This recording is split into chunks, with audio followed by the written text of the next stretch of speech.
Mon ami, écoute ton Dieu. Mon ami, écoute ton Créateur.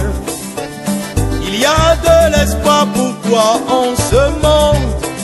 Vous suivez en ce moment un séminaire de formation du club Jésus pour réussir, animé par Edgar Guidibi et Hermione Kwegban. Le club Jésus pour réussir a pour vocation de vous aider à vous épanouir et à prospérer en démontrant par les fruits qu'il vous fera porter que Jésus est bel et bien le chemin, la vérité, la solution et la vie. Christ est la solution.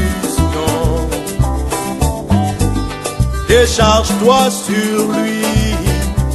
Le club Jésus pour réussir est situé à Saint-Rita, au bord des pavés non loin de la station MRS. Vous pouvez nous joindre en visitant le www.jesuspourreussir.org ou en appelant le 00229 94 01 54 26. Club Jésus pour réussir, une initiative de Global Service Plus qui évolue dans le secteur de l'immobilier, de la formation, du marketing et dans bien d'autres. Visitez le www.globalserviceimo.com ou appelez le 00229 94 97 07 07 pour en savoir plus. Que Dieu vous bénisse. Pourquoi continuer à souffrir ainsi, tandis que la solution existe?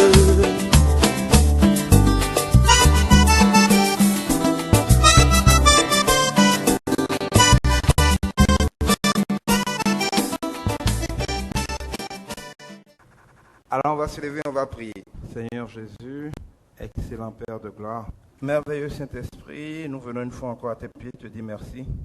Merci Seigneur pour notre vie, merci Seigneur pour notre pays, merci Seigneur pour notre famille, pour nos affaires, pour tout ce que tu nous as donné. Merci Seigneur pour tout ce que nous avons en évidence tous les jours sans avoir le temps, sans prendre la peine de te dire merci. Merci Seigneur parce qu'à bien des égards nous vivons aujourd'hui comme des rois et comme le disait quelqu'un infiniment mieux aujourd'hui que des rois d'il y a encore quelques siècles. Seigneur, merci parce que tu nous as traités avec grâce, avec faveur tous les jours. Merci Seigneur parce que nous sommes en sécurité, en bonne santé, que ta grâce, ta faveur demeure sur nous. Merci Seigneur parce que tu es avec nous ici ce soir encore. Alpha, tu conduis tous nos travaux, tu ouvres nos cœurs, tu nous utilises, tu distilles ta parole. Tu nous donnes, Père Tout-Puissant, de grandir, de te ressembler davantage, de nous rapprocher de toi, de nous éloigner de l'ignorance et de tous ces maux. Qui te plaît, Père Tout-Puissant, Saint-Esprit de Dieu, d'être vraiment le seul acteur, le seul ingénieur de cette séance. Glorifie-toi comme toujours. Donne-nous d'être petits chacun ce qui nous concerne, de faire preuve d'humilité, de nous abandonner à toi, pour grandir en toi, pour faire recueillir les limites de l'ignorance et de tous les maux qui en découlent. Ô Saint-Esprit de Dieu, sois ici. Glorifie-toi en chacun de nous. Impacte chacun de nous. Transforme encore tes vies ce soir, Seigneur. Que ton nom soit béni tout au long de nos travaux. Que ton nom soit infiniment béni. Que ton règne vienne dans ce pays, que ta volonté s'y fasse au nom de Christ Jésus. Merci Seigneur parce que tu es merveilleux. Merci Seigneur parce que tu nous as exaucés. Merci Seigneur parce que ta sagesse, ta grâce, ta faveur, ton intelligence, ton discernement, ta foi, ton amour sont notre partage au nom de Christ Jésus. Merci Seigneur. Au nom de Christ Jésus, nous avons prié. Amen. Alors, vous avez fait déjà la liste des attentes, j'espère, pour que nous ne perdions pas du temps. Vous avez déjà fait la liste des attentes. Il y a pas eu beaucoup de questions. Qu'est-ce qu'un leader?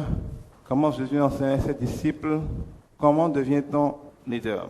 Ok. Les gens parlent tous les jours et tout le temps de leader, les leaders. Mais en réalité, il y a peu de gens qui savent ce que ça veut dire être leader. Déjà, ils savent très peu ce que ça veut dire être leader dans le monde. Ils savent encore moins qu'est-ce que ça veut dire un leader dans le domaine spirituel. Et en conséquence, il leur est évidemment difficile, voire parfois impossible, de voir en quoi Jésus est un leader. Et c'est dommage, et c'est tant mieux peut-être, mais c'est un sujet important, tellement au cœur de tout, que le fait d'avoir si peu d'attentes par rapport à ce sujet révèle l'ampleur et l'urgence du thème. Mais qu'hélas, beaucoup de gens n'ont pas compris. Quand on parle de leader en général, les gens voient les chefs, les responsables, les directeurs, les ministres, les présidents, ces personnes qui sont nommées, qui ont une autorité formelle et qui dirigent les choses. C'est parfois des leaders, mais ce n'est même pas toujours des leaders. Un leader, ce n'est pas un chef. Un leader, ce n'est pas un patron. Un leader, ce n'est pas un responsable. Un leader, ce n'est pas forcément un ministre, un président.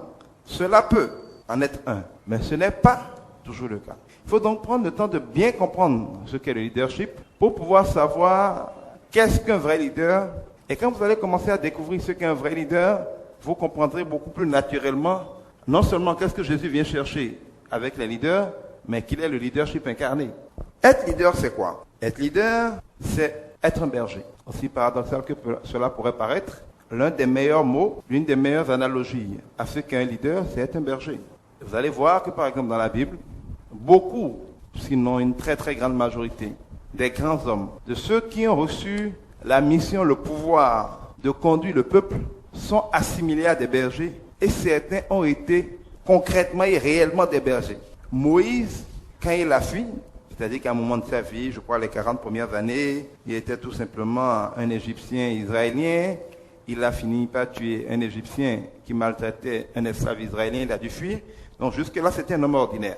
Et donc, pendant sa fuite, il a été pris en charge au niveau de son beau-père, Jéthro, et il est resté là pendant, je ne sais plus combien d'années, 30 ans ou 40 ans, pendant lesquels il a été quoi? Berger. Et c'est pendant qu'il était berger.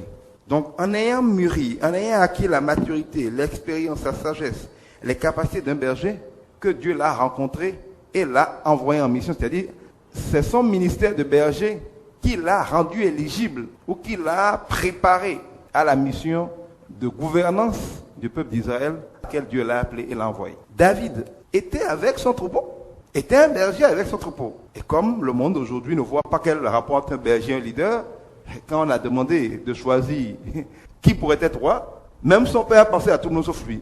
Même le prophète a pensé à tout le monde sauf lui. Il a fallu que Dieu dise au prophète, celui que je veux là n'est pas encore dans les enfants qui sont là. Pour que le père, même qui a David comme enfant, se rappelle que, ah oui, il y a l'un d'entre eux là qui est encore au champ, là, il est avec les moutons là-bas, c'est le berger là. Comme s'il n'y avait aucun rapport entre le petit berger quelque part et le chef dont on parle. Mais finalement, qui est devenu le plus grand roi d'Israël? Ce berger. Abraham était berger. Israël, qui a donné son nom à la nation la plus puissante du monde, Jacob, était berger. Jésus lui-même se définit, et pas par hasard, comme le bon berger. Et les analogies que Jésus fait entre le royaume, entre le salut des gens et le berger et ses brebis ne se comptent plus. Donc il faut s'arrêter et se demander, mais quel rapport entre un berger, apparemment quelqu'un d'insignifiant, quelqu'un de petit, quelqu'un d'illettré, qui est derrière quelques moutons, ici on dirait les cahiers qu'on sort, et les leaders. Mais tant que vous ne comprenez pas ça, vous n'avez rien compris du leadership. Le leader n'est pas le patron, c'est pas le plus fort, c'est pas le chef, c'est pas celui qui est nommé. Le leader, c'est celui qui mène, c'est celui qui conduit. Quand on parle de conduire, vous verrez peut-être mieux le rapport avec le berger. Un leader est celui qui prend en charge des gens et qui, avec amour, avec sagesse, avec intelligence, avec patience, avec force, avec courage, contre vents et marées, va les conduire vers le bonheur, va les conduire vers les verts pâturages, va les conduire vers le salut, va les conduire vers la terre promise. Les bergers ont tout pouvoir de vie et de mort sur leur troupeau. Et la Bible dit qu'un roi a pouvoir de vie et de mort sur ces sujets. Les qualités d'un berger sont les qualités indispensables à tout bon leader. La capacité à aimer le troupeau dans son ensemble, mais à connaître et à aimer individuellement chaque brebis. La capacité à se soucier de trouver de la nourriture aux brebis, même s'ils ne sont pas capables de parler pour le demander ou de le revendiquer. La capacité de leur trouver de l'eau. La capacité d'anticiper que demain il y aura la sécheresse et dès aujourd'hui de se mettre en mouvement pour aller dans une zone où il y aura de meilleurs pâturages. Le fait de repérer qu'une brebis est malade, de la soigner. Le fait, comme l'a dit Jésus, quand il y a 100 brebis, les 80 sont là, une seule se perd, d'être prêt à abandonner momentanément les 99 pour aller chercher la seule qui est perdue. La capacité de les conduire, de les orienter, de les empêcher de faire des erreurs. La capacité, comme David, d'affronter des lions et des loups pour les empêcher de dévorer de simples brebis. La patience qu'il faut pour être dans la brousse, dans les herbes, dans les vallées, sous le soleil, derrière ces brebis. La solitude des leaders qui, quand il conduit les brebis, ne peut pas parler avec les brebis. Il leur parle, mais il n'a pas, c'est pas comme s'il était avec des gens avec qui il peut parler. Le leader, quand vous regardez bien, est quelqu'un, si vous comprenez vraiment ce qu'est le leadership, de quelqu'un de fondamentalement seul. Un leader n'est jamais, s'il est un vrai leader, quelqu'un qui a plein de soutien, qui est aimé de plein de gens et qu'on sort. Non, ça c'est les chefs dans leur hypocrisie habituelle là qui ont plein d'amis. le leadership a quelque chose de solitaire. David a été seul dans sa traversée du désert. Moïse, à beaucoup de moments, a été seul contre tous. Même sa propre sœur, à un moment, ne le comprenait pas. Les gens comme Aaron ne le comprenaient pas. À un moment, il était le seul à comprendre Dieu et tout le monde était contre lui. Ils étaient même prêts à le tuer. David était seul dans la brousse oubliée de tous, y compris de ses frères et sœurs et de son père. Mais il était derrière son troupeau. Jacob a été oublié de tous. Parti à l'aventure, se fait escroquer, mais il n'avait que Dieu. Regardez bien, le leader est profondément seul. Dans le jardin de Gethsémani, quand l'heure est venue de mourir. Mais tous les gars là qui parlaient beaucoup, la Pierre, Jean, tout ça, ils dormaient tous. Jésus les avait 2-3 fois, ils dormaient. Quand ça chauffe là, tout le monde dort. Si quelqu'un vous dit que le leader peut compter sur des gens quand ça chauffe, il ment. Il n'y a rien de plus solitaire qu'un leader. Il y aura la foule autour de vous. Hein.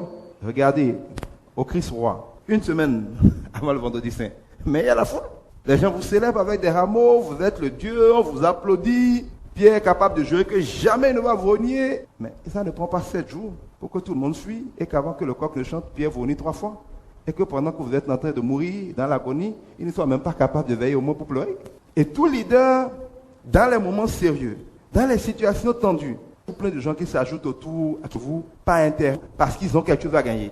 Mais des gens qui ont de vous aider, des gens qui sont vraiment prêts à tout pour vous, demandez à Lumumba, demandez à tous les grands leaders, demandez à Mandela. If le fils d'un homme n'a pas de talent, il n'a pas où reposer sa tête au pot, il faut aller là où je vais, là où il va. C'est qu'il doit avoir plus de vision que tout le monde. Et comme vous le voyez se dessiner, les leaders ne sont pas des leaders, c'est des chefs. C'est des chefs égoïstes qui se battent pour être nommés, qui se battent pour être élus, qui se battent pour être applaudis des avantages, de pouvoir être. C'est ce que Jésus appelle des voleurs, des brigands, qui sont entrés par la fenêtre, qui ne sont pas là pour faire grandir, pour faire croître, pour engraisser le troupeau, mais qui sont là pour l'égorger simplement comme des voleurs. Spirituellement, Satan est leur chef, mais dans la vie de tous les jours, la plupart des gens qui se font passer pour des bergers sont des voleurs, sont des brigands qui sont venus pour massacrer le troupeau plutôt que pour le conduire. Le vrai leader, c'est celui qui, ayant le cœur de Jésus, vient avec l'amour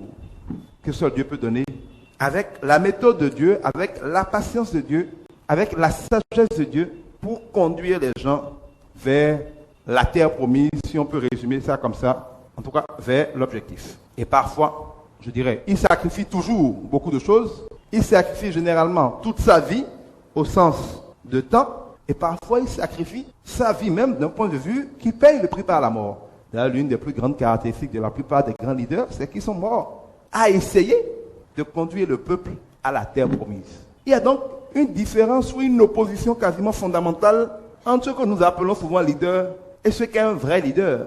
Et si les peuples souffrent tant que ça, c'est qu'ils élisent toujours des escrocs venus pour les pieds au lieu de choisir des gens qui ont reçu de Dieu la grâce et le cœur d'être prêts à mourir pour eux. Les gens qui se font passer comme leaders aujourd'hui sont ceux qui veulent manger, veulent exploiter le peuple, et non pas ceux qui sont prêts à donner tout ce qu'ils ont, y compris leur propre vie pour le peuple.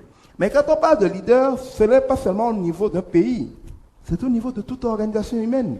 En commençant par la famille, en commençant par une entreprise, en commençant par une église, en commençant par une association, à tous les niveaux, dès que des hommes sont réunis, dès que des hommes, ou même parfois vous prenez une seule personne, si vous avez par exemple des enfants, là on revient à la famille, mais vous devez les conduire à rentrer dans leur destinée en Dieu. Dieu les a envoyés avec un plan pour eux, mais ils ne peuvent pas seuls rentrer dans leur destinée. Ils ne peuvent pas seuls vivre la vie que Dieu leur a destinée. C'est encore parents, non pas seulement de leur donner à manger et à boire, non pas seulement de leur donner un toit, mais par l'éducation, par l'amour, tantôt avec un peu de force, tantôt avec un peu de sanction, parfois avec la patience, parfois avec la discussion. C'est toute une vie qu'un père et une mère passent à l'idée les enfants pour leur faire atteindre la terre promise. Quand vous avez une entreprise, quand vous avez un ministère, quand vous avez une église, le rôle d'un pasteur, par exemple, ce n'est pas seulement de venir enseigner, c'est de considérer chaque fidèle de son église comme une brebis dont il a la responsabilité de la vie matérielle, de la vie spirituelle, de la vie familiale, de la vie sociale. Il a la responsabilité en tant que père, en tant que leader, de conduire chacun. Dieu demande à chaque leader des comptes pour chacune des personnes qu'il lui a confiés. Vous allez voir souvent quand on confie à des gens qui n'ont pas le temps de garder leurs moutons, ils achètent des moutons, et puis il les confie à un berger. Mais quand on confie des moutons à un berger, on va lui en demander des comptes. Quand ils sont malades, quand ils meurent, quand ils maigrissent, quand ils portent des fruits, quand ils font des enfants, on en demande des comptes au berger. Et on apprécie la valeur d'un berger, le mérite d'un berger, à la manière dont se portent, prospèrent et se multiplient les brebis qui lui ont été confiées.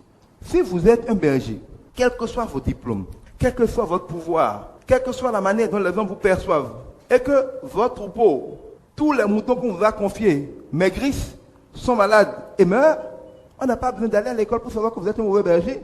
On est d'accord? Mais regardez par exemple, nous, ça ne dérange personne d'avoir une église avec un grand pasteur plein d'onction, il lève la main, tout le monde tombe, et tout le monde est pauvre, tout le monde est malade, tout le monde est malheureux dans son église. Mais nous trouvons que c'est normal. Quelqu'un, on confie un pays, on confie une société à quelqu'un, tout le monde dedans est malheureux, tout le monde dedans est triste, tout le monde dedans est pauvre, tout le monde est malade. Mais on fait comme si le berger auquel on a confié ces hommes-là n'a rien à voir dedans. Il est même le premier à critiquer les autres, alors que c'est lui qui est le berger, c'est lui qui décide où on va, c'est lui qui décide où on dort, c'est lui qui décide où on mange, c'est lui qui décide où on boit. C'est pour ça que Jésus, vers la fin, disait quelque part, Père, je n'ai perdu aucun de ceux que tu m'as donnés. La plupart de nous qui sommes des leaders humains, nous n'avons pas ce souci-là, de ne pas perdre ce que le Père nous a donné. Quand Dieu vous donne un enfant, Dieu vous donne un collaborateur, Dieu vous donne un domestique, Dieu vous donne un conjoint, Dieu vous donne un ami, Dieu vous donne une amie. C'est des âmes que Dieu met dans votre troupeau et attend que vous gériez, de manière à ce qu'ils puissent être fiers du berger que vous êtes. Ce n'est pas que c'est facile. À un moment, vous allez avoir votre farine de maïs, vous êtes prêt à faire votre bonne pâte rouge, et puis l'un des moutons vient manger la farine. Est-ce que vous allez l'égorger parce qu'il a mangé la farine? Non. Le vrai leadership tient dans ce défi énorme que de conduire les gens. Le vrai leadership suppose aussi qu'on fasse faire aux gens ordinaires des choses extraordinaires. C'est-à-dire que le leader, en général, n'a pas besoin d'avoir une grande matière première. Les grands leaders sont capables, et c'était le cas de Jésus, de prendre, comme le dit la parole de Dieu une fois encore, les choses les plus viles pour confondre des sages. De prendre des gens dans la boue, de les asseoir à la table des rois. De prendre des pauvres pour en faire des riches. De prendre des ignorants pour en faire des sages. De prendre des peuples peureux pour en faire de grands conquérants. Vous allez voir dans l'histoire, il y a des royaumes, il y a des empires qui étaient des grands peureux. Quand par exemple, prenez l'empire de Shaka Zulu. Avant que Shaka Zulu n'arrive, c'était des grands peureux, il n'était rien d'extraordinaire. Mais voilà un homme qui arrive en quelques années, il transforme un peuple de grands fainéants, de grands peureux, en une redoutable armée qui fait trembler tout le continent. Il n'a pas changé, il n'a pas fait naître de nouvelles personnes pour son règne. Il a pris des gens parfaitement ordinaires, peut-être peureux. Il leur a fait faire des choses extraordinaires que l'histoire n'oubliera jamais. Et de ce point de vue, le mot leader en lui-même n'a pas une connotation positive ou négative. C'est d'abord une capacité. Être leader, c'est avoir la capacité de conduire les gens vers le point qu'on veut. Et, hélas, beaucoup de grands leaders ne sont pas, comment je dis, c'est des bons leaders en termes de force, en termes de capacité à conduire, mais c'est des mauvais leaders parce que là, nous rentrons dans le spirituel. Ils se sont abonnés à l'armée de Satan plutôt qu'à l'armée de Dieu. Quand vous prenez Hitler, mais c'est l'un des plus grands leaders que le monde ait connu. La capacité que Hitler a à prendre un peuple allemand, qui est un peu comme tous les autres, la preuve depuis que Hitler n'est pas là, ils ne sont pas plus dangereux que les autres, et de les transformer, de leur faire sans trembler, sans avoir de scrupules, sans se sentir gênés. Ce qu'ils ont fait là, n'importe qui ne peut pas obtenir ça d'un peuple. La manière dont il les a dressés, mis au pas, et rendus capables d'envahir le monde entier, ça prend une capacité à manœuvrer. La manière dont Ben Laden, caché dans des montagnes, recherché par le monde entier, peut manœuvrer pour faire trembler la première puissance du monde, avec les propres moyens de cette puissance-là, la manière dont il est capable d'obtenir que des milliers de personnes soient prêtes à mourir pour le servir, et que des femmes qui ont des enfants les envoient mourir pour Ben Laden, et quand elles n'ont plus d'enfants à lui donner, elles tombent enceintes juste pour avoir des enfants qui dans quelques années pourront aller nourrir l'armée de Ben Laden. Appelez ça comme vous voulez, mais c'est du leadership. Ces gens-là le suivent comme des moutons. L'expression ne vient pas de nulle part. Ils le suivent comme des moutons parce qu'il a un leadership. Mais ce leadership n'étant, hélas, pas au service du bien, au service de Dieu, il est au service du concurrent, ou pas du concurrent, de l'adversaire de Dieu, qui est Satan. C'est-à-dire que Je donne ces différents exemples pour que vous ne tombiez pas dans le piège de penser qu'un leader, c'est le premier, c'est le meilleur. Ce n'est pas toujours le meilleur, ou en tout cas, c'est le meilleur dans la capacité à mener, dans la capacité à conduire. Quand vous regardez par exemple le Rwanda ou bien le Burundi, tout ce qui leur est arrivé est le produit d'un certain nombre de leaders qui ont décidé que ça, ils voulaient que les gens se battent. Et leur capacité à conduire, ils l'ont utilisé pour conduire les gens à s'autodétruire. Quand les Blancs, les colons, décident de créer une guerre au Nigeria, de créer une guerre aux Zaïre pour atteindre leurs objectifs, c'est du leadership. Ils conduisent des peuples sans en donner l'air, sans être visibles, sans utiliser apparemment la force. Vous ne verrez jamais les puissances étrangères qui créent les guerres dans nos pays-là en train de faire la guerre en général. Mais elles organisent la guerre. Elles font arriver la guerre. Elles nous conduisent à la guerre. Donnant d'ailleurs aux plus idiots d'entre nous l'impression que c'est nous qui avons envie de faire la guerre. Ce n'est pas du leadership à souhaiter, ce n'est pas du leadership à imiter, mais la sagesse veut qu'on reconnaisse qu'ils ont une capacité à l'idée et que parfois, tout en restant connecté à Dieu, on sache noter certains principes, certaines valeurs qu'ils incarnent et qui participent de cette capacité à conduire les choses. Est-ce que jusque-là on a des questions?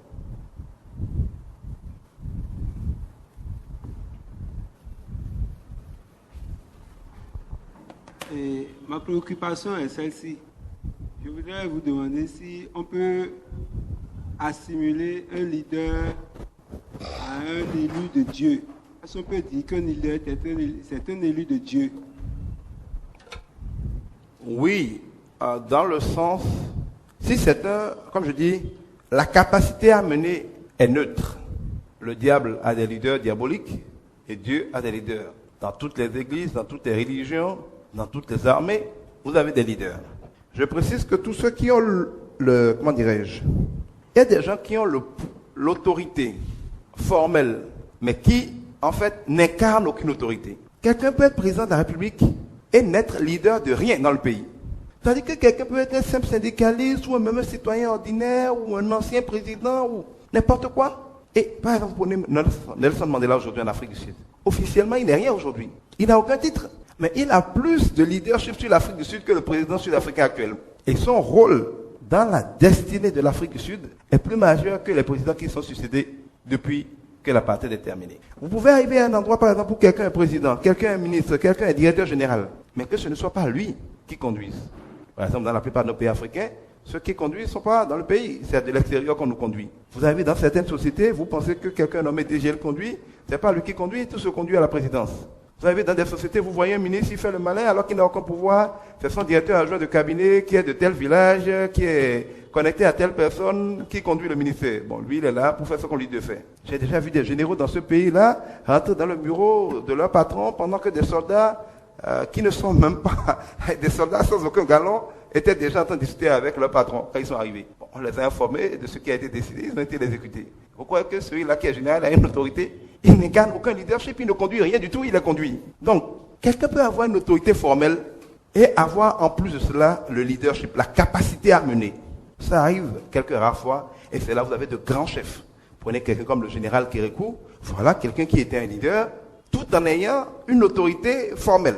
Mais il y a d'autres personnes qui ont eu des autorités formelles sans aucun leadership. Comme vous allez avoir des gens comme Ben Laden qui n'ont aucune autorité formelle mais qui ont un grand leadership sur les gens. Et quand nous prenons notre Seigneur Jésus, dans ce monde, qui n'avait aucune autorité formelle, il n'était rien. Il n'était même pas chef d'un quartier en Israël. Mais il avait une autorité où il a l'autorité par-dessus tout, il est le roi des rois. C'est la bonne illustration de ce que je suis en train de dire. L'impact que ce citoyen israélien, qui n'était rien chez lui, venait d'un petit village qui n'incarnait rien, bref, sur le papier, il n'était rien. Mais en matière de leadership, c'est-à-dire d'influence sur le monde, il est le premier. C'est très très souvent le cas. Et il faut prier pour que nous ayons et pour que vous soyez non pas des chefs, non pas des gens nommés, non pas des responsables, mais des leaders. Le monde d'aujourd'hui a besoin de leaders. Les gens sont perdus. Les gens ne savent plus où donner de la tête. Les gens sont désespérés. Quand les gens sont perdus là, ils ont besoin de quoi? Qu'on leur montre la voie. C'est pour ça que je vais dire, vous êtes le sel et la lumière du monde. Et Dieu nous dit, le monde attend avec un ardent désir la révélation des vrais enfants de Dieu. C'est-à-dire que quand vous voyez le monde comme il est aujourd'hui là, Derrière tout ce qu'il fait comme agitation, tout le malin que les gens font, ils se moquent des chrétiens qu'on sort. Mais quand vous voyez l'état du monde, le monde attend désespérément la solution. Le monde attend désespérément que les vrais enfants de Dieu se révèlent, se manifestent et qu'on sente que eux, ils sont vraiment le chemin, la vérité et la vie. Une fois encore, vous voyez, chemin, conduite. La vie, c'est ce que le berger garantit à ses brebis. La lumière, on est toujours dans la direction. C'est la vocation d'un leader que de conduire. Jésus dit, et la Bible nous dit, vous serez la tête et non la queue. La tête, ça donne la direction. Ça ne subit pas. Ça ne suit pas. Ça conduit. Le monde est plein aujourd'hui de personnes qui suivent le système du monde. On n'en fait même pas qui est le père. En fait, c'est Satan. Mais le monde a l'impression que le monde a un système, on appelle ça la civilisation, la modernité, le développement, on lui donne tous les noms qu'on veut. Mais ce n'est rien d'autre que le diable. La Bible nous dit très clairement, Satan, le prince de ce monde de ténèbres, il n'y en a pas deux. Le monde est bel et bien dirigé. Il n'est pas en pilotage automatique. Le monde d'aujourd'hui est bel et bien dirigé. Et Dieu nous l'avait déjà dit depuis des millénaires. Il est dirigé par le prince des ténèbres, l'ange de lumière, Lucifer lui-même en personne. Et donc tout ce que vous voyez, c'est le produit du redoutable leadership de Satan. Pourquoi le monde est aujourd'hui détruit à tous les niveaux? Satan sait que les hommes aiment l'argent. Il les aide à aimer encore plus l'argent. Il les aide à tout mettre sous la coupe de l'argent. Et quand tout se gâte, alors que tout le monde aime l'argent, il vous regarde, il est content, il a détruit. Lui, il a pour vocation de vous amener la terre promise de la destruction, de la mort, de la souffrance, du malheur. Et avouons qu'il fait bien son boulot. Tous les jours, nous voyons la victoire de Satan. Nous expérimentons le leadership de Satan sur le monde actuel. Et quand vous lisez la Bible, quand vous voyez l'Apocalypse, nous sommes dans les derniers temps. C'est-à-dire les temps où Dieu attend que ses leaders se lèvent maintenant, exercent leur leadership, c'est-à-dire son leadership, pour faire reculer Satan dans ses derniers retranchements et que Jésus vienne lui asséner le coup fatal pour en finir et instaurer enfin le paradis sur terre. Et donc, comme le dit la parole de Dieu, toute autorité vient de Dieu. C'est écrit. Toute autorité vient de Dieu. Toute autorité vient de Dieu. Cela veut dire que si quelqu'un est un leader, surtout s'il est un leader qui veut faire le bien, qui veut conduire les gens au bonheur, à la paix, à la vérité, il lui est impossible de le faire s'il ne tient son autorité de Dieu. Puisque Dieu est d'abord le Père des gens qui veut conduire. Dieu est l'alpha et l'oméga, le créateur de toutes choses. Il n'est pas possible. Écoutez, c'est comme si vous venez d'un pays, il y a des millions de moutons. Vous décidez de diriger un troupeau de 1000 moutons. Et vous demandez si vous pouvez décréter d'être le berger de 1000 moutons sans l'avis de celui qui est propriétaire des millions de moutons du pays. À moins d'être un voleur. Et Jésus nous a dit que Satan était le voleur. Il était entré dans la bergerie par la fenêtre, en trompant Adam et Ève. À moins d'être un voleur, vous ne pouvez pas venir dire que moi j'ai 1 million de moutons, vous avez décidé d'en conduire 3000 dedans et vous ne prenez pas mon avis. On est d'accord? De ce point de vue-là, vous ne pouvez pas avoir une autorité légale, honnête, vraie, sans qu'elle ne vous soit conférée par le propriétaire des brebis. Et le propriétaire de toutes choses, c'est encore Dieu. Donc, il n'est pas possible d'être un leader de la vérité, d'être un leader qui va faire grandir les gens sans demander à Dieu de vous conférer une autorité et sans faire comme Salomon. Qu'est-ce que Salomon a demandé à Dieu? La seule chose qui vaille, donne-moi la sagesse de conduire ton peuple, c'est-à-dire d'être un berger, c'est-à-dire d'être un leader. Et Dieu dit, parce que tu as demandé ça, je te donne tout le reste. Il n'a pas demandé seulement la sagesse, quand vous regardez bien. Il a demandé la sagesse d'être un leader, la sagesse de conduire. Parce qu'il sait, et je découvre de plus en plus, que quand Dieu vous confie un troupeau, il ne vous demande plus des comptes seulement pour votre vie. Il vous demande des comptes pour leur vie. Regardez par exemple par rapport aux enfants. Les parents sont les premiers leaders de la vie des enfants. Donc, les parents sont les premiers leaders des enfants. Les commandements de Dieu, et les 10 commandements, le béaba de la parole de Dieu, leur dit, honore ton père et ta mère pour avoir des jours heureux sur terre. Et Dieu promet à tout enfant que pour peu qu'il suive le berger, le leader qu'est son père et sa mère, il va forcément être heureux. Vous voyez la lourde responsabilité? Parce que Dieu ne ment pas. Ça veut dire que si un père, alors que ses enfants le suivent, les conduit à l'échec, à la pauvreté, à la mendicité, au chômage, au malheur, à la perte de leur âme, il est en train de faire mentir Dieu. Et Dieu va forcément le sanctionner d'avoir été incapable de conduire ses âmes, c'est-à-dire ses enfants qui lui ont été confiés, vers le bonheur.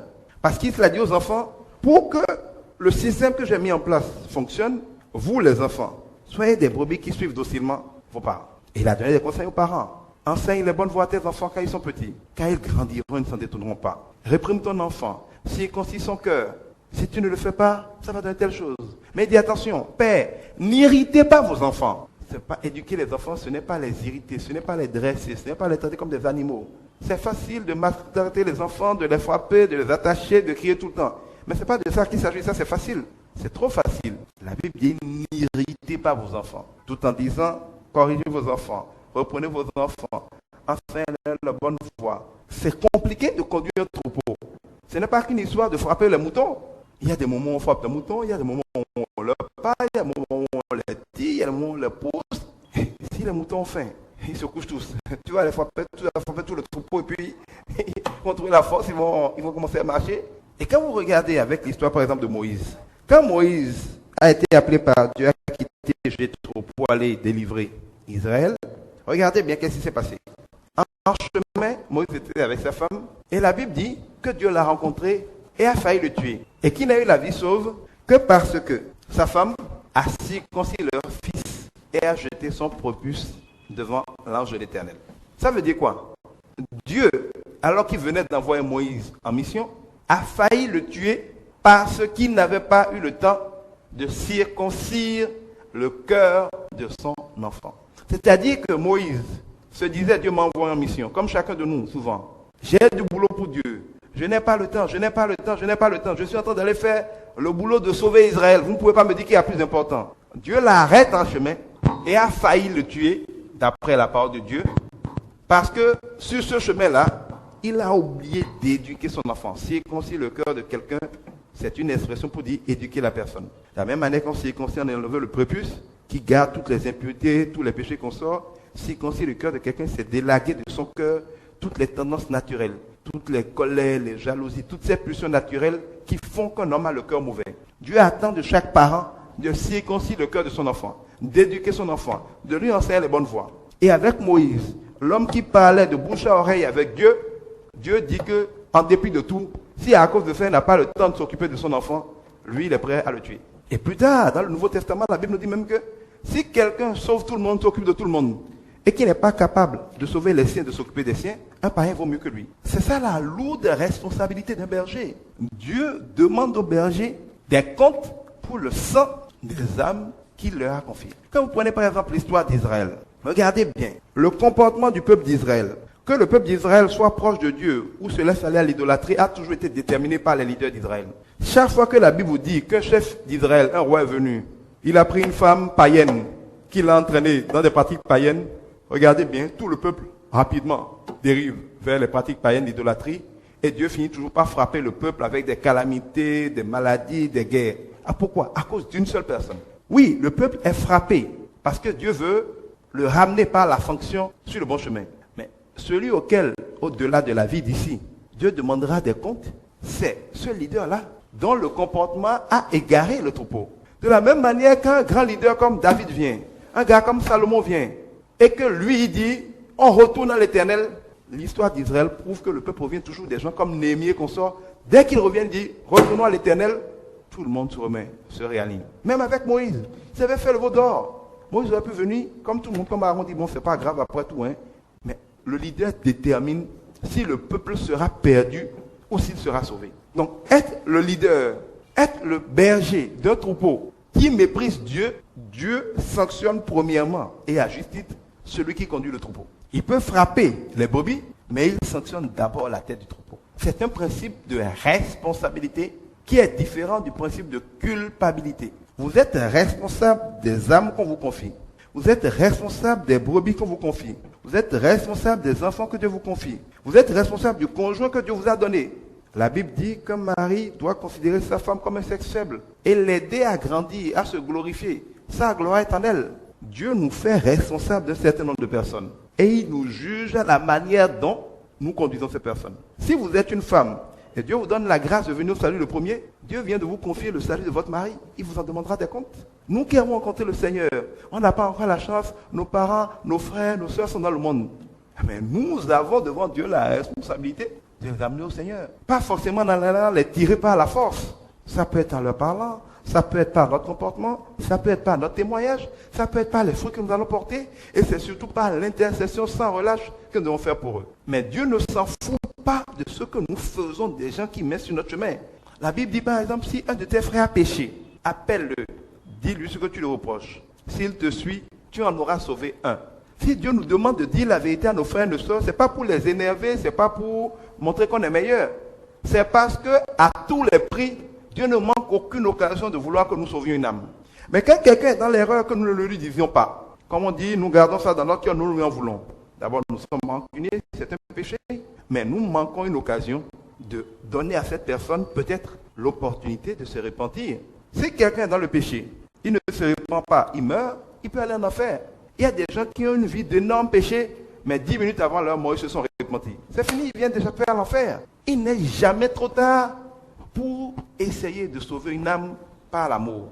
Et le vrai leader, c'est ça. Et si le monde se porte mal, c'est parce que cette race de vrais leaders, je ne dirais pas que ça n'existe plus, mais quand même est très très très très rare. Et même les chrétiens qui ont reçu le Seigneur, qui sont équipés par le Saint-Esprit, qui ont l'armure, ils ont tout ce qu'il faut, l'épée de la parole, décident de ne pas aller au combat, décident de se cacher, de n'être qu'une petite brebis, généralement sans berger, au lieu de prendre leur bâton de pèlerin, d'aller partout dans le monde pour essayer d'aller racheter des brebis pour le Seigneur. Le leadership, ce n'est pas le fait d'attendre que quelqu'un vous nomme en tant que personne, en tant que sel, en tant que lumière.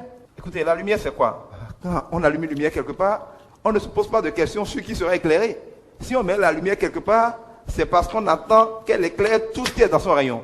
Je n'allume pas une ampoule pour qu'elle me demande si je veux que lui soit éclairé, que lui reste dans l'obscurité, qui je veux exactement éclairer. Si j'allume une ampoule ici, c'est que j'attends d'elle qu'elle éclaire le plus loin possible tout ce qu'il y a autour. Donc si Dieu vous dit que vous êtes la lumière du monde, il ne vous demande pas de voir qui vous pouvez sauver. J'ai dit, tu es la lumière, je te mets quelque part où il n'y a que des ténèbres. Tu me dis qui tu dois éclairer. Ou bien comme tu as déjà éclairé un centimètre carré, là, ça suffit, non? Si tu es la lumière, c'est parce que j'attends de toi que tu éclaires le plus loin possible, le mieux possible, et le plus longtemps possible. Et beaucoup d'entre nous ne voyons pas la grâce de Dieu. Beaucoup d'entre nous ne sommes pas bénis par Dieu.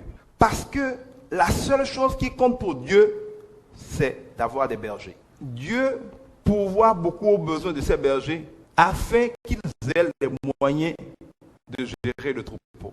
Les hommes les plus bénis de Dieu, regardez, étaient tous des bergers. Regardez même entre Caïn et Abel. Qui a plu davantage à Dieu? Qui était berger pendant que l'autre était agriculteur? Celui qui gère des âmes, qui gère un troupeau, qui veille à ce que le troupeau mange, à ce qu'il n'ait pas froid, à ce qu'il ne soit pas volé, à ce qu'il ne soit pas pillé, à ce qu'il ne soit pas malade.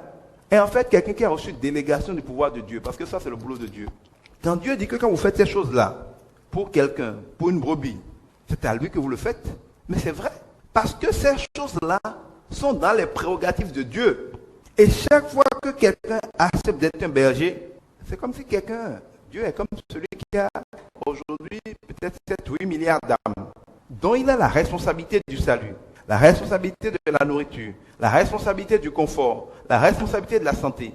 Il a besoin de personnes qui acceptent chacune de prendre une partie de ce troupeau-là et de le gérer pour Dieu. Dieu est prêt à donner autant de provisions qu'il faut à toute personne qui est prête à prendre en charge une partie du troupeau.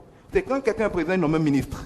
Tant que le ministre travaille, tant qu'il a des projets qui sont dans l'intérieur du président, la question des budgets qu'on lui met à disposition ne se pose pas. On est d'accord? Personne ne nomme un ministre en refusant de lui donner des moyens pour faire ce qu'il considère comme prioritaire. Bien au contraire, plus le ministre est ambitieux, plus il aura des moyens, parce que le chef donne toujours à un ministre les moyens proportionnels au projet qu'il juge important qu'il a. C'est-à-dire que la seule manière de tirer des provisions de Dieu, en termes de bénédiction, de sagesse, de grâce, de santé, d'onction, c'est de faire ce qui est prioritaire pour Dieu. Qu'est-ce qui est prioritaire pour Dieu? Mais pourquoi Dieu s'est fait humilier? Pourquoi Dieu s'est fait homme? Pourquoi Dieu s'est fait chicoter, flageller, insulter, crucifier, vilipender? On s'est moqué de lui. Si tu es Dieu, descends de là, qu'on voit. Quand quelqu'un est capable de supporter ça pour quelque chose, quand même, je ne sais pas s'il y a quelque chose de plus important que ça pour lui. Jésus n'est venu que pour une chose. Et son nom, Jésus, veut dire le Sauveur. Il n'est venu que pour sauver. Mais dans sa sagesse, il ne peut pas venir sauver chacun. Il est venu équiper des bergers pour l'aider à sauver du troupeau. Il n'y a rien qui soit plus à cœur pour le Seigneur. Rien qui tienne plus à cœur au Seigneur que de sauver des âmes. La Bible est claire. Chaque fois qu'une personne donne sa vie à Jésus, le ciel est en fête. C'est l'une des rares fois, peut-être la seule fois dans la Bible, qu'on dit que le ciel est en fête. On n'a pas dit que Dieu est en fête. Le ciel est en fête. Alors, le ciel qui n'a pas de problème de provision, qui n'a pas de problème de ressources, regardez ce qu'il peut faire pour des gens qui acceptent la responsabilité de le mettre en fête. La responsabilité de réduire le troupeau de Satan, le seul ennemi de Dieu. Or, c'est la chose que les chrétiens ne veulent pas faire. À la limite, être chrétien, rien que pour soi, ça ne sert à rien, il vaut mieux mourir. Quand vous donnez votre vie à Jésus, sincèrement, dans votre cœur, que vous le confessez, vous avez gagné le ciel. Ça, c'est garanti. Paul est très clair, Dieu est très clair, ni la mort, ni la vie, ni les anges, ni les dominations, ni les principautés, rien ne peut vous séparer de l'amour de Dieu. Le ciel vous est garanti quand vous donnez votre vie à Jésus. Bien entendu, le ciel a plusieurs niveaux. Il y a plusieurs niveaux. Il y a des gens qui sont dans les bas quartiers du ciel. Évidemment, le ciel sera toujours des milliards de fois meilleur que la terre. Et en tout cas, il n'y a même pas de comparaison avec l'enfer. Mais on peut être dans un Vossa du ciel, ou on peut être au quartier Jacques à l'arrêt vive, ou à pas de droite du ciel. On peut aussi être dans le bureau de Yaïbouni au ciel. Ce n'est pas la même chose. Et quand vous lisez la Bible, le ciel n'est pas le ciel. Il y a la salle des noces, il y a la salle du trône. Tout le monde n'est pas au même niveau au ciel. Donc, pourquoi est-ce que quand nous sommes sauvés, Dieu ne nous reprend pas? Et vous allez voir quand vous lisez les gens comme Paul, ils sont tellement bien compris, parce que Paul, par exemple, a été enlevé au troisième ciel avant de revenir. Quand vous découvrez le ciel, vous comprenez, et Paul l'a compris, pourquoi vous êtes encore vivant. C'est pour ça qu'il dit, ma vie m'est un gain, la mort m'est un gain. Quand vous découvrez la vérité, vous êtes pressé de mourir, c'est-à-dire d'aller jouir du ciel qui vous est acquis par le salut. Mais si vous aimez un peu Dieu, vous êtes aussi pressé d'en racheter le maximum pour Dieu avant d'aller vous opposer à côté de lui. Et donc finalement vous dites, Dieu fait comme tu veux. Si tu veux m'amener là-bas, je m'opposerai dans ton paradis, c'est mieux que de souffrir ici. Mais si tu me laisses ici, pendant que je suis ici, je ne ménagerai aucun effort pour te régler un maximum de choses, pour vaincre au maximum Satan, pour en conquérir le maximum pour toi avant de venir par là-bas. Le reste, c'est comme tu veux. C'est pour ça que quand on veut perdre, on dit à Paul, tu vas à tel endroit, ils vont te tuer. Est-ce qu'il est parti ou il n'est pas parti? Qu'on le tue là-bas n'est pas un problème. Celui qui le tue le rapproche du ciel. Donc, au fond de lui, secrètement, c'est à peine qu'il ne souhaitait pas qu'on le tue rapidement. Parce qu'il a goûté en révélation au ciel. Il dit la mort m'est un gain. Et ce n'est pas une manière de parler. Mais sur la vie, ou dans la vie, il court la course. Une course contre la montre pour sauver le maximum de personnes avant que l'heure ne sonne. Quand vous donnez votre vie à Jésus, que vous êtes sauvé, vous restez sur la terre pour une seule raison. Être les témoins de Jésus. Jésus dit, celui qui m'a vu a vu mon Père. Mais allez être mes témoins. Quand on voit quelqu'un et qu'on a déjà vu son Père, ça veut dire que la personne a été le témoin de son Père. Jésus dit en quelque sorte, j'ai été le témoin de mon Père. Celui qui m'a vu a vu mon Père. Avant tout, allez faire en sorte que celui qui vous a vu m'ait vu. Quand vous voit l'amour que vous dégagez, la joie que vous dégagez, l'onction que vous avez de guérir, l'onction que vous avez de bénir, votre capacité à sortir des paroles pour édifier les gens, votre capacité à rendre les gens prospères, à leur donner la joie, à leur donner la paix, à leur donner le salut de leur âme. Vous devez en tout point, comme il a dit, faire comme Jésus et plus que Jésus. Jésus est donc parti pour lâcher dans la nature des millions de Jésus qui ne sont ici que parce qu'ils sont en train de faire le boulot de Jésus. Et le temps que le Père leur dit, venez vous reposer, ça suffit maintenant, ils ne sont ici que pour faire ça. Tout le reste, comme on dit, on ne mange pas, on ne vit pas pour manger, on mange pour vivre. Prenez le temps de penser à cette phrase-là. On ne vit pas pour manger, on mange pour vivre. Si on vivait pour manger, cela voudrait dire que manger est la finalité, que la raison d'être de la vie, c'est de manger.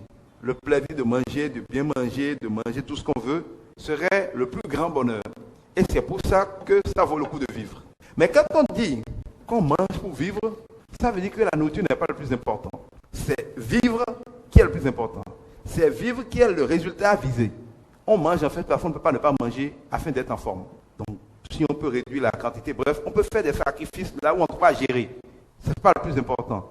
Manger est une nécessité dans une certaine proportion pour vivre. Mais ce n'est pas la raison de la vie. Il y a des gens, quand vous les voyez manger, vous avez l'impression que la finalité de leur vie, c'est d'avoir l'occasion de manger. Ils sont prêts à tout pour manger. Ils ne mangent plus pour vivre. Ils vivent parce qu'il faut manger. Si vous leur dites qu'ils vont mourir demain, ils vont dire autre chose. Et comment je vais faire pour le repas de demain soir? Il y a des gens comme ça. Hein? Vous les voyez aux manifestations, aux enterrements.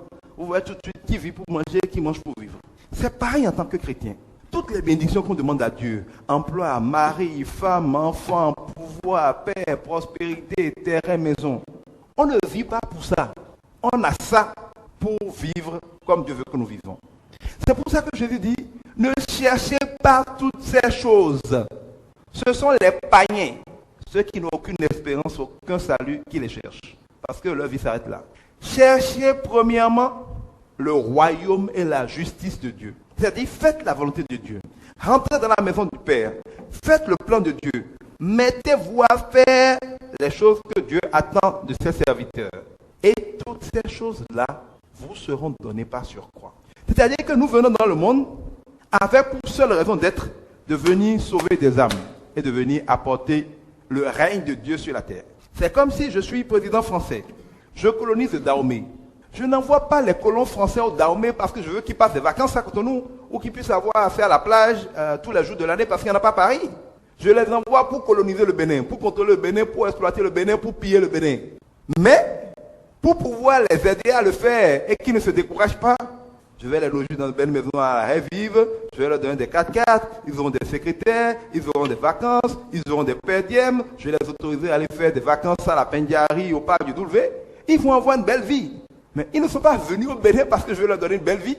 Je leur donne une belle vie pour les encourager, les soutenir, leur permettre de paraître plus importants que les Béninois, d'avoir l'autorité, d'avoir des moyens que les Béninois n'ont pas afin de gouverner les Béninois. Si je leur envoie des milliards pour créer des usines au Bénin, c'est pour leur permettre de contrôler l'économie béninoise. Ce n'est pas parce que je veux qu'ils soient riches au Bénin. Vous me suivez? Quand on envoie un colon quelque part, on ne lui donne pas les moyens parce qu'on a envie qu'il se porte bien. On lui donne les moyens pour régner. Mais les moyens qu'on lui donne pour régner, il ne peut pas les avoir et se porter mal. Mais le jour où un colon français au Bénin commence à être trop ami avec les Béninois, à ne plus appliquer les décisions de Paris, là où on dit d'apprendre des choses aux enfants béninois pour qu'ils soient idiots et qu'ils pensent qu'il n'y a rien de bon en Afrique, il va dire aux Africains qui sont brillants, qui peuvent se passer de Paris. Vous croyez qu'on va laisser au Bénin longtemps? Hein? Qu'est-ce qu'on va faire? On leur appelle à Paris? Beaucoup de gens sont morts parce que Dieu les a envoyés comme colons de la terre. Et qu'au lieu de coloniser la terre, d'étendre le royaume, Jésus dit, le royaume